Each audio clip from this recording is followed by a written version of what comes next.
daha uygundur. Hocam köylerin başı, çayın başı, ağacın başı hocam bu olmuyor.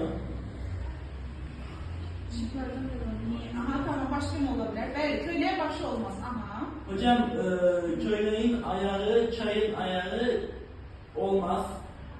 Köylerin kolu, çayın kolu, ağacın kolu. Bu da hocam hamısı mecazi olması gerektiği için C olmaz çünkü ağacın kolu var. Aferin. Ağacın kolu, ağacın kökü, çayın kökü, köylerin kökü. Bu da olmaz. Yok, ne çayın kökü olur, ne de köylerin kökü olur. Ağacın kökü ama olabilir. Evet. Yani biliyorum, bizim için olmaz. Aferin, Evet. bravo. Hocam çayın gövdesi, ağacın gövdesi, köylerin gövdesi. Bu olur hocam. Olmaz. Hocam cevap C değil mi? Cevap C düz değil. Olmaz olur. Düz. C bende düz. Hocam üçüncü cevabı B koydum. Hocam ama ağacın kolu zaten cidden var. Ağacın kolu var. Ciddi değil. Ağacın kolu olmaz mı? Ağacın kolu ciddi değil. Bak, ben kolum bak, ben hareket funksiyası ama ağacın kolu mecazi kolu.